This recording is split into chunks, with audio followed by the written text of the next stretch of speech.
Soyez les bienvenus sur le plateau télé du SFR Café et j'ai le plaisir de vous présenter mon invitée, professeure Catherine Adamsbaum. Bonjour. Bonjour. Merci Catherine d'être sur notre plateau. Je rappelle que vous êtes professeure émérite à Paris-Saclay. Nous allons parler d'éthique et nous allons parler d'intelligence artificielle et de diagnostic. Première question, que s'est-il dit à la session que vous avez modérée ? Alors, merci pour cette question. Donc, la session, d'abord, il faut le dire, a réuni beaucoup de monde dans la salle et j'étais très contente. Donc, je l'ai modérée avec Pierre Chanceur, qui s'occupe de Dream. Et l'objet, c'était les enjeux éthiques de l'intelligence artificielle à propos de l'AVI 141, dont on va sûrement reparler. Alors, il s'est dit beaucoup de choses. David Gruson, qui est un des co-rapporteurs de cet avis 141 du comité national d'éthique, le GCNE, Comité consultatif national d'éthique, qui est l'avis 4 du CNPEN. Ça fait beaucoup d'acronymes.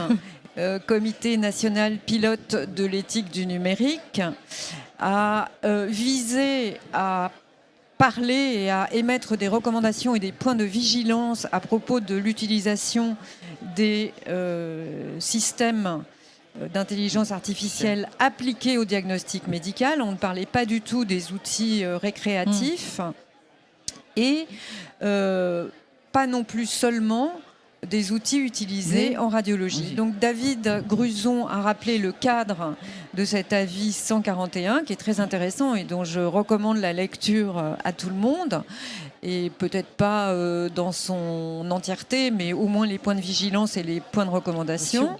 Ensuite, Isabelle Bloch, qui est professeure, chercheur en mathématiques et informatique à Paris-Sorbonne, nous a parlé des mythes et des réalités de ce que peut être l'intelligence artificielle, et elle a l'habitude de dire que l'intelligence artificielle n'est en réalité ni intelligente ni artificielle. Et Gaspard Dassigny, qui est cofondateur de la société Insemto, nous a parlé de l'éthique by design, c'est-à-dire de l'intérêt de immédiatement poser les bases de l'éthique. Alors, on va parler de cet article, de cet avis 141. On peut peut-être commencer par les recommandations. Vous l'avez souligné, recommandations et points de vigilance. Au niveau des recommandations, qu'est-ce qui ressort de cet avis ? Alors, le contexte global, c'est quand même que ces outils d'intelligence artificielle qu'on appelle les SIADM, l'acronyme encore, sont utilisés. Ils sont incontournables et qu'il faut les utiliser en confiance. En confiance avec ceux qui les utilisent, mais aussi en confiance avec la population, ceux vers lesquels cet outil est dirigé. Donc c'est ça un petit peu l'objet de l'avis 141. Alors moi, ce que je retiens, c'est que d'abord, ces outils ne peuvent pas être envisagés comme suppléants des déserts médicaux.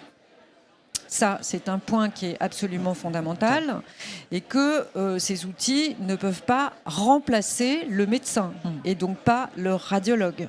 Ils peuvent l'aider, ils peuvent le décharger de certaines tâches, mais ils ne peuvent pas le remplacer. Donc ça, ce sont des points fondamentaux, à mon sens. Et même les patients, de toute façon, demandent à avoir un contact avec vous, les médecins. Enfin, même moi qui suis patiente, on en a besoin de ces relations humaines. Mais absolument, on a besoin d'une relation humaine, on a besoin d'un dialogue, on a besoin d'une conversation, et ça ne peut pas se limiter à l'utilisation d'un algorithme. C'est absolument évident. Et d'ailleurs, demain, il y a, dans le cadre de la réflexion éthique de la Société française de radiologie, pour laquelle je suis référente, Romain Pommier et Maxime Renaud organisent une séance sur la consultation en radiologie. À mon avis, c'est un point tout à fait fondamental. Catherine, on parlait des autres points de vigilance. Donc, il y a effectivement les relations humaines. Il y a aussi la sécurité des soins. Comment ça se passe concrètement pour améliorer les soins avec l'intelligence artificielle tout en gardant ce côté éthique ? Les relations également patients. Alors, Je pense, et d'ailleurs c'est un point de recommandation, qu'il faut garder tous les éléments de recherche autour du caractère bienfaisant. La bienfaisance est un mot-clé de ces outils d'intelligence artificielle. Est-ce que l'outil qui va être proposé est vraiment bienfaisant ? Ça rejoint la question de on peut le faire, mais faut-il le faire ? Je vous donne un exemple concret. Faut-il, par exemple, développer un outil d'intelligence artificielle pour calculer l'âge osseux des enfants, sachant que cet âge osseux peut avoir des implications médico-légales, notamment pour les migrants ? Faut-il le faire ? Ce sont des questions comme ça qu'il faut se poser au moment de la conception même de l'outil. Et c'est ce dont Gaspard Dassini nous a parlé, éthique by design. Dès le départ, il faut se poser la question du pourquoi le faire, comment le faire. Un autre problème éthique, je me permets de poursuivre, c'est l'explicabilité. On dit toujours que l'outil qu'on utilise doit être explicable. Mais Isabelle Bloch l'a bien rappelé, pour qui doit-il être explicable et que doit-on expliquer exactement ? Et enfin, un problème éthique majeur, c'est la supervision humaine. Il faut toujours que cet algorithme soit supervisé par un humain. Alors ça ne veut pas dire que l'humain comprend la boîte noire de l'outil, de l'algorithme. On ne peut pas le comprendre. Alors, on le voit bien, c'est un sujet extrêmement complexe, mais est-ce qu'il y a un consensus qui s'est dégagé ? Dans la discussion générale, qu'est-ce que vous vous êtes dit ? On est revenu sur la nécessité de la supervision humaine. C'est un consensus. Ça a été, c'est stipulé tout à fait clairement dans l'avis 141, mais c'est aussi stipulé dans l'avis qui émane de l'OMS. Il faut une supervision humaine. De toute façon, il y a une responsabilité. Et selon vous, quels sont les prochains débats, alors justement, qui vont avoir lieu par rapport à cette intelligence artificielle et à l'éthique ?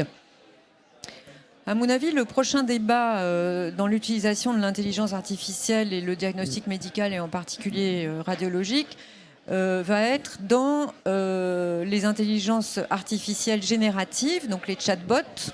On peut imaginer que le chatbot fournisse un compte-rendu. Mais on a aussi abordé le fait que ces chatbots ne visent absolument pas la vérité. C'est simplement un outil de dialogue qui utilise des propriétés statistiques. Autrement dit, il va mettre 3 mots, il va rechercher ces 3 mots partout sur des milliards de données, et puis il va rendre quelque chose qui a l'air d'avoir du sens. Mais si ça se trouve, ce quelque chose n'existe pas. Il n'y a pas d'objectif de vérité. Après, je ne discute pas de ce qu'est la vérité. Mais là, il n'y a même pas d'objectif de vérité dans les outils d'IA générative. Bon, en tout cas, une chose est certaine, c'est que les débats ne sont pas terminés et sont loin d'être terminés. Ils sont loin d'être terminés, mais ce que je trouve vraiment très intéressant et très révélateur de ce qui se passe, c'est qu'il y a eu beaucoup de questions, beaucoup de commentaires. Une question très intéressante d'une collègue tunisienne qui nous demandait comment ces outils vont être distribués dans le monde et comment nous pouvons envisager une équité qui est quand même une donnée, je dirais, morale importante à prendre en compte. Et bien pour le moment, on n'a pas de modèle économique qui réponde à cette question. Parce qu'on peut imaginer que ces outils soient en open source, mais qu'ils soient partagés. Mais comment peut-on faire ce modèle économique ? Je ne sais pas, je crois que personne ne sait à l'heure actuelle. Comment on va maintenir cet outil ? Qui va en assurer la maintenance ? Comment on va vérifier qu'il n'y a pas de glissement ? Bon, mais écoutez, en tout cas, ce sont des questions auxquelles je pense nous aurons l'occasion de répondre peut-être lors de la prochaine édition des JFR, Catherine. En tout cas, c'est à souhaiter. Merci d'être venue sur notre plateau. Merci beaucoup, Catherine. Merci. Merci à vous de nous avoir suivis depuis le congrès des journées francophones de radiologie de la Société française de radiologie.